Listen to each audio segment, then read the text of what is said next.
Special operation ગ્રુપે સુરતમાં છેલ્લા 3 વર્ષથી રહેતી બાંગ્લાદેશી મહિલાની ધરપકડ કરી છે. આ મહિલા 4 વર્ષ પહેલા બાંગ્લાદેશી એજન્ટને માત્ર 15,000 રૂપિયા આપીને ભારતમાં પ્રવેશી હતી.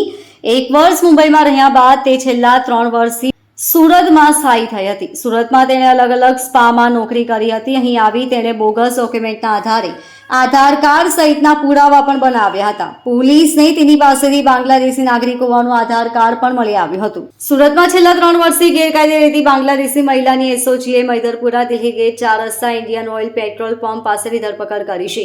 સ્પેશિયલ ઓપરેશન ગ્રુપની તપાસમાં મહિલાનું નામ રસીદા બેગમ જહાંગીર અલી શેખ હોવાનું સામે આવ્યું છે. પૂછપરછમાં મહિલાએ જણાવ્યું હતું કે તે 4 વર્ષ પહેલા બાંગ્લાદેશી એજન્ટ મારફત પશ્ચિમ બંગાળથી ભારતમાં આવી હતી.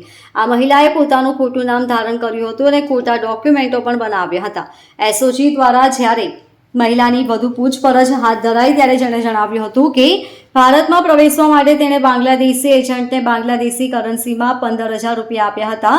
ત્યારબાદ બાંગ્લાદેશી પશ્ચિમ બંગાળમાં પ્રવેશ કર્યો હતો. બાદમાં અહીંથી તે અલગ અલગ ટ્રેનમાં બેસીને સુરત પહોંચી હતી.